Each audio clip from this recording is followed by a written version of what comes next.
I'm Andrew Joseph Keith. I'm an artist and sculptor, and I'm so glad for this opportunity to work with specialty resin on this fun project. In this video, we're going to be making a custom chessboard using some inexpensive pebbles that you can find at Dollar Tree and some of the Epox-It 80 two-part epoxy. Now you can use 1/2 inch or 3/4 inch plywood board. The first version that I did of this, I just used the wood as the finish and then put the pebbles directly on top of the wood. But after doing that, I felt like it would look better if you put a stain or layer of paint, of black paint, over top of the wood, just to give it more of a neutral gray look rather than that wood finish, and I thought that it looked just a little bit better. So the first thing you're going to want to decide is how large you want to make your chessboard. Obviously, the larger you go, the more epoxy and materials you're going to be using. You might also want to go with a thicker plywood. Once you decide the size of the chessboard, you'll want to cut your plywood. And I recommend giving a good amount of space around the edge of the chessboard so that you have a place to put the pieces as they're removed from the board.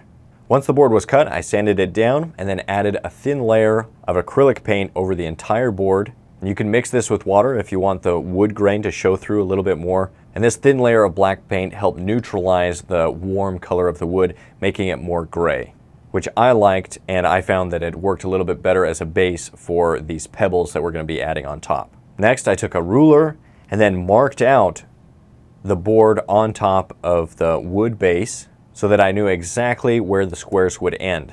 And I did this, you can do this with a permanent marker or a pen. Drawing this ahead of time really helps to make sure that all of the right colored pebbles are in their correct location. Now, I found that it was very difficult to just pour the pebbles in place and then move them around and for them to be in the right location. So what I did is I made a jig to help me accurately place the pebbles. And it looks something like this. I made 2 of these. One of them was a smaller one with the 2 1/4 inch squares, and this one's a larger one with 3-inch squares. So let me go over how I built that. For this, you need 2 long sections of plywood that are going to be 1 inch or 2 longer than the checkered design of the board.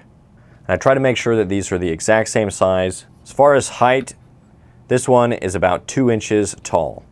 And then you can see I have 2 sections of wood that I've laid at the corners. These pieces of wood you're going to want to be the exact measurement of the squares. So if you're doing squares that are 2 inches, you want these to be 2 inches wide. For this one, it's 3 inches, so these are 3 inches wide on either side. Then on each of these lengths, I went in with a marker and marked out 3-inch increments that divide this up into 8 equal sections. Once I had it marked where each of the squares would be, I took a handsaw and I sawed a little section into either side of these boards at those 3-inch increments. And I went into the board about 1/4 inch. Then I cut strips of metal using some metal shears, and these are just slightly longer than 3 inches, under 3.5 inches, which means that they'll fit inside of those slots that I cut with the handsaw. Then, using some hot glue, I secured everything in place.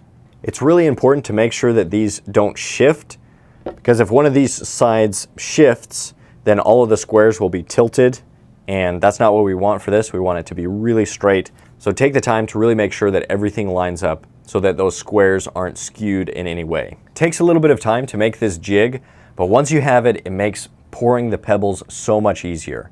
Once we have the guidelines marked out on our board and we have our jig, this is the Epox-It 80 epoxy resin, and you mix equal parts A and B together. The mix ratio is 1:1. The work time is about 40 minutes, which gives us plenty of time to lay out the pebbles, and then the cure time is 24 hours. I found this epoxy to be really easy to work with and never had any issues with it. Even when I've been hasty and probably not mixed exactly the right amount of part A or part B, it still seems to be very user-friendly and set up correctly. And then you mix that until it becomes clear. So as you're mixing, it gets a little bit murky, but then as you mix it, it clears up, and that's how you know that you've mixed it enough. Then I poured it out on the surface. I recommend doing about half the chessboard at a time.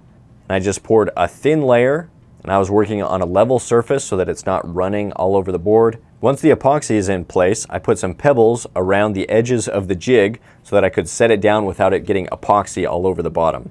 Once that was in place, I could then spoon the pebbles into their respective squares on the jig. then alternating white and black all the way through. And then once I remove the jig and move it to the next section, usually there's some pebbles that have bounced over into the wrong square, and so you can take a toothpick or a popsicle stick and just move the pebbles inside of those guidelines that we've drawn underneath. Taking the time to really make sure that all the pebbles go in the right square will help the board look a lot better at the end. Then I move down and do the next section, working my way all the way down the board. Once those pebbles are in place for the main part of the board, you can decide how you want to do the outside edge. You could add a strip of white pebbles and then black pebbles, or you could do like black and white mixed around the edge. You could leave it clean if you want it to just be the stained wood, or you could do different color or different size pebbles around the outside. Once it's set and everything is firm, then I'm going to mix some more epoxy and we'll cover the pebbles of the entire board. The first time I tried to do this, I put masking tape around the edge, but I found that that leaked a little bit with the weight of the epoxy. So I recommend cutting strips of cardboard and then hot gluing those in place all the way around the edges of the board. And really make sure that there's no areas where the epoxy can escape, because if you have leaking epoxy, it's just a bad day. And maybe do it in a container or tub or something so that if there is a leak, that epoxy isn't dripping onto your carpet or anything like that. For this part of the process, you also want to take a level and make sure that the surface that you're working on is completely level from both angles. Check it from all over. Make sure that when the epoxy runs out and sets up, that it'll be a flat surface and that there won't be parts that are thicker because the surface that you were working on wasn't totally level. We want to mix enough epoxy to cover the high points of all of the little pebbles that we've laid down.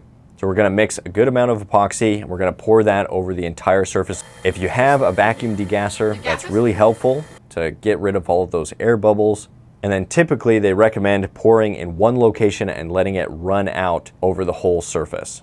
For these boards, I ended up using about 1/4 of an inch of epoxy. If I was to do it again with this board, I might add a little bit thicker pebbles and a little bit more epoxy. I think it might look a little bit cooler. But depending on the size of the board and how much epoxy you want to use will determine how much you need to cover all of those pebbles. And then if you have a heat gun or lighter, it helps to run that over the surface to get rid of some of the surface bubbles that come up as the epoxy is setting up. Once you poured enough epoxy to cover the entire chessboard, then you're going to let that set up and then we'll clean up those edges.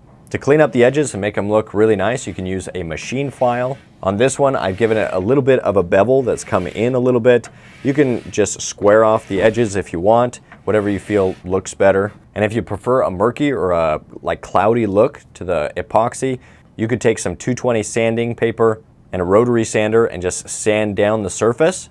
That would take away the shine. I feel it looks a little bit better if it's clear and a clean look, so you decide what you think looks better. Once the edges are cleaned up, you can then paint the rest of the outside of the board, the wood part, with a dark paint so that it's consistent with the whole board. And there we have one custom-made chessboard that's completely unique, made with relatively inexpensive materials, and it's a really fun process. I made this chessboard to go with a chess set that I sculpted by hand, and I wanted a board to go along with those pieces. Let us know in the comments if you'd like to see a video on how to sculpt and cast your own chess set. That might be something fun to do with the specialty resin materials. If you're interested in sculpting, you can follow my sculpting channels. The Andrew Joseph Keith channel is my personal channel, and then all of my sculpting lessons are on the Proco 3D YouTube channel. So check out those channels if you're interested in sculpting. Thanks for watching. Stay creative, stay productive, and I'll see you around.